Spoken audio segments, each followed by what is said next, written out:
El teatro espontáneo es un teatro social, un teatro de participación, y de la forma en como yo lo he ido trabajando, lo presento como una práctica narrativa.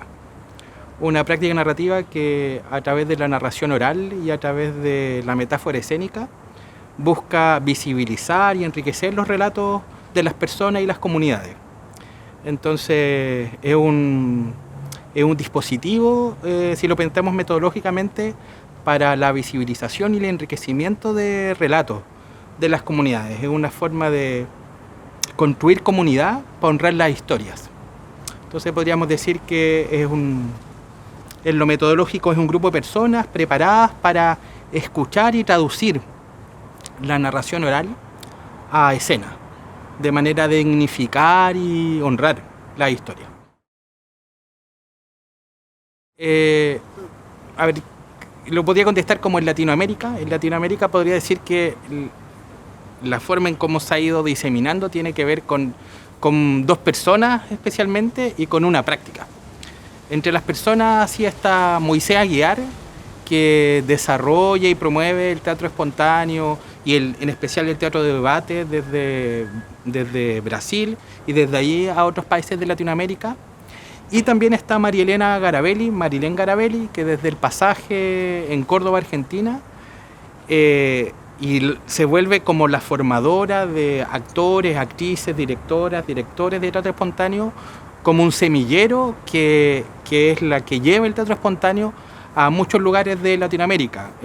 Marilén, no me acuerdo bien los años, pero hizo durante un tiempo unos seminarios internacionales de formación donde nos reunimos ahí personas de Bolivia, Brasil, Argentina, Uruguay, Paraguay, Bolivia, Colombia, Venezuela, que fuimos muchos de los que después diseminamos el teatro espontáneo en Latinoamérica.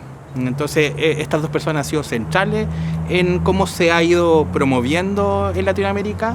Y yo creo que Marilén ha tenido un rol central como formadora de mucho de lo que ha ido pasando en varios países de Latinoamérica. Y por otro lado es una práctica, y digo una práctica porque pienso los foros latinoamericanos de teatro espontáneo como una práctica social que ha servido para poder difundir el teatro espontáneo en los diferentes países donde se ha ido llevando el foro. Y es bien particular porque los foros latinoamericanos son encuentros de personas que hacemos teatro espontáneo desde que se confluye una comunidad que se organiza de manera rizomática, si no hay una organización o una institución que lo organice, sino que vamos generando una orgánica que ha mantenido vivo eso vivo durante más de 15 años, y en cada uno de los lugares donde ha ido el foro ha tenido impacto y resonancia en esos lugares. Desde Chile, Argentina, Paraguay, Brasil, México, Colombia último, Paraguay, que creo que los menciono casi todos. Eso ha ayudado a diseminar, al menos en Latinoamérica, el teatro espontáneo. Yo diría que el teatro espontáneo, desde la forma en que yo lo trabajo, que tiene que ver con las prácticas narrativas, diría que el teatro espontáneo sirve para poder visibilizar y enriquecer relatos. Ya ese es lo que lo mueve, podríamos decir. Es mediante la construcción de comunidad. Cada vez que se realiza alguna acción desde el teatro espontáneo, abrimos la posibilidad de un espacio para que se cuenten pequeñas historias, sencillas historias invisibilizadas o historias que en muchos contextos son marginalizadas. Entonces se posibilita el que estos relatos puedan ser narrados en un lugar de dignificación, que se les dé relevancia y que se les ponga en escena. Teniendo eso, que para mí para eso sirve en general, para eso se puede usar en muchos contextos, así, y podríamos decir que tiene varios fines. Algunos fines podríamos decir que son artísticos, como la búsqueda de una cierta estética en la construcción de escena, sociales comunitarios, en el desarrollo de comunidad, de encuentro, político, en esto de la concientización, de mirada crítica a la realidad social, y también con fines terapéuticos. También el teatro espontáneo construye salud, construye bienestar. Entonces, muchas veces, ¿qué se hace con eso? Depende de cuál sea el objetivo que vamos poniendo, así. Pero yo creo que esas tres esas 4 dimensiones están siempre presentes. Sobre el hacer más práctico, así que se hace, podría contar así sobre mi experiencia concreta y las que a mí me parecen más significativas. Que he trabajado el teatro espontáneo en la construcción de memorias sociales, en la construcción y el fortalecimiento de comunidades, la construcción de identidad social barrial, el acompañamiento a personas represaliadas políticas, víctimas de tortura y persecución política, en contexto educativo, educación sobre derechos humanos, promoción de derechos sociales, promoción de salud, contexto educativo, también con objetivos terapéuticos, así construir un dispositivo de teatro espontáneo para que las personas puedan contar cómo hacen la vida que prefieren y poder generar una grupalidad que se beneficie de ese saber colectivo. Entonces hay muchas formas de poder ocuparlo, hay muchos haceres del teatro espontáneo. Yo diría que la esencia es que buscamos visibilizar estas historias y enriquecerlas.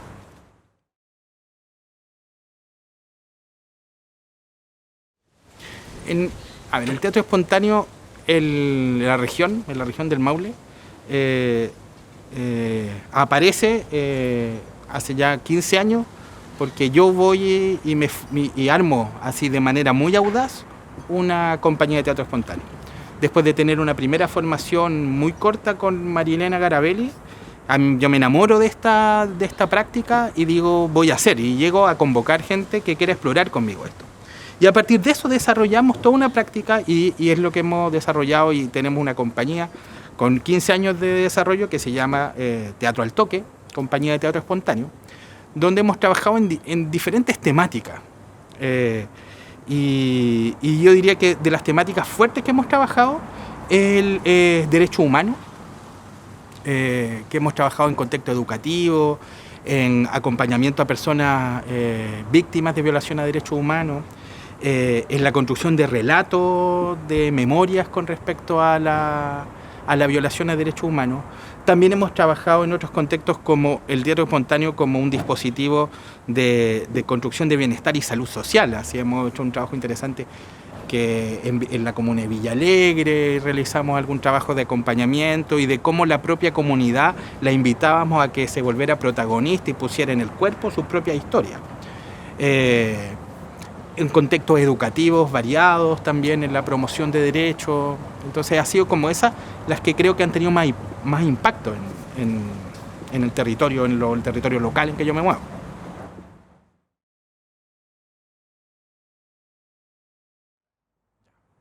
Voy a responder esta pregunta así pensando en la forma más clásica o más regular en que uno hace teatro espontáneo, porque también hay que considerar que hay muchas formas de poder hacerlo. Entonces voy a contactar que es la más clásica o la que yo suelo trabajar más.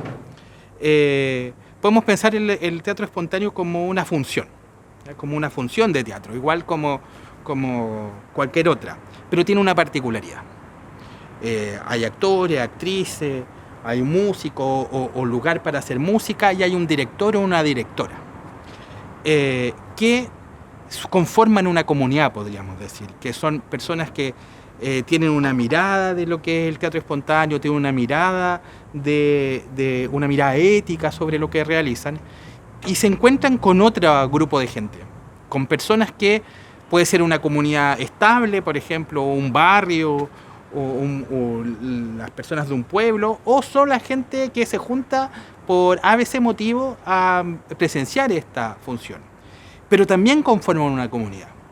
Entonces diríamos que la primera cosa que pasa cuando hace uno una función de teatro espontáneo es el encuentro entre dos comunidades. En la compañía de teatro espontáneo por una parte, y esta comunidad que conforma la audiencia de esa función. ¿Cómo va a partir una función? Vamos a partir quebrando lo que tradicionalmente en el teatro se llama la cuarta pared. Así, esto de que uno cuando va a una obra de teatro tradicional, uno se sienta y los actores hacen como si uno no estuviera, ¿cierto? Es como que pasan las cosas ahí sin que uno esté... Es como que esa realidad fuera otra, no fuera la propia. Entonces, cuando empezamos una función de teatro espontáneo, rompemos esa cuarta pared y entramos en diálogo con esta audiencia que es una comunidad.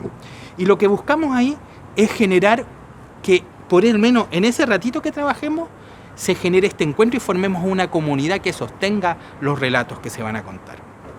Y eso lo hacemos mediante invitar a la gente al escenario. Invitamos que la gente explore el escenario, explore las cosas que tenemos en el escenario, se presenten entre ellos, les vamos preguntando los nombres y nosotros como compañía vamos hacia el público y nos presentamos y conversamos un poquito de por qué estamos acá, de manera íntima, privada, podríamos decir. Una vez que pasa eso, que es el primer momento, podríamos decir, de la función, empezamos después a explicarles a las personas de qué se trata esto. Y esto se trata de que podamos narrar historias que pueden ser pequeñas, que pueden ser cotidianas o pueden ser grandes historias, y que la compañía va a escuchar esta historia y una vez que las escuche va a ponerlas en escena. Entonces ahí el director o directora, yo soy director de la compañía, tengo el rol de ser como el traductor entre la narración oral que va a contar algún miembro o alguna persona del público que va a contar una historia que la trae desde su recuerdo, desde su imaginación, nos va a contar algo.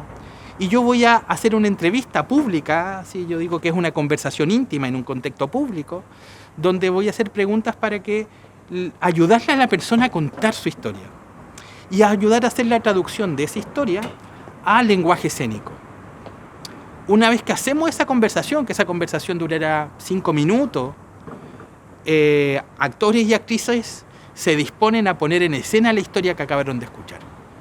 Y la persona queda como público y todas las otras personas que también escucharon esta historia la ven en escena. Se ve la escena, hacemos música que acompaña la escena, todo eso no está pauteado. Por eso es teatro espontáneo. No hay un guión. El guión es lo que en la historia que acaba de ser narrada. Y esa historia se pone en escena en ese momento. Al ponerse en escena, después de que se acaba, escuchamos la resonancia de la audiencia. Escuchamos las resonancias que tuvo para el narrador, qué significó escuchar esta historia, verla en escena. Y muchas veces esa historia convoca a otra historia en la audiencia. Y la gente viene y cuenta otras historias. Entonces, en una función de teatro espontáneo vamos a contar varias historias.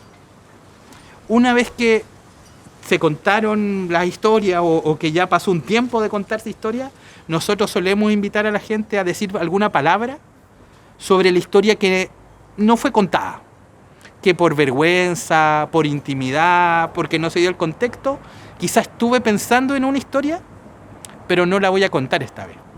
Nosotros queremos honrar esas historias también. Entonces les pedimos a la gente que digan una palabra de la historia que no vamos a contar. Entonces no les preguntamos y la gente empieza a tirar palabras. Y eso sirve para poder hacer una escena de cierre. Y cuando cerramos, compartimos después de nuevo con la gente y nos despedimos. Esa es una función, podríamos decir.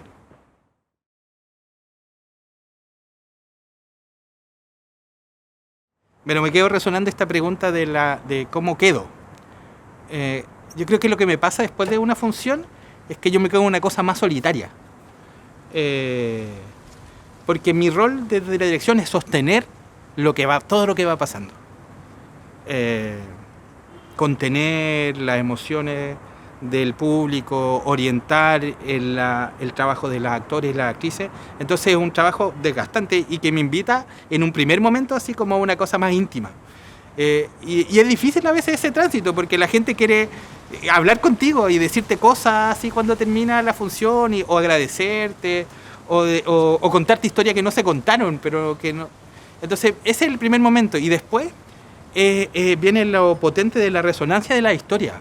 Hay historias que en estos 15 años de trabajo yo todavía me acuerdo, así como son muy significativas. Son historias así como que yo creo que han influenciado en la forma en que yo miro la vida. Así. Otras son historias que me duelen. Así. Me acuerdo que nosotros estábamos haciendo un trabajo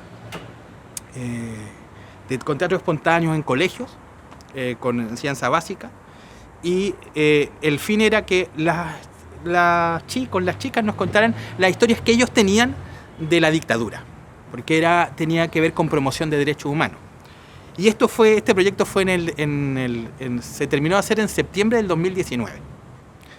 Y cuando las chicas nos contaban y nos hablaban de que les parecía inverosímil, muy difícil de pensar así, la persecución política, el asesinato, la represión política en general, para nosotros fue muy potente que después esa historia los chicos en octubre del 2019 la estaban experimentando en las calles. Eso mismo que parecía inverosímil al mes después estaba pasando. Y no podía dejar de ser intenso, así como eso, de mantenerlo presente. Entonces es muy movilizador, así, la historia. Así, yo creo que estamos constituidos de historias. Y las historias son siempre sociales. Entonces siempre nos van construyendo identitariamente las historias.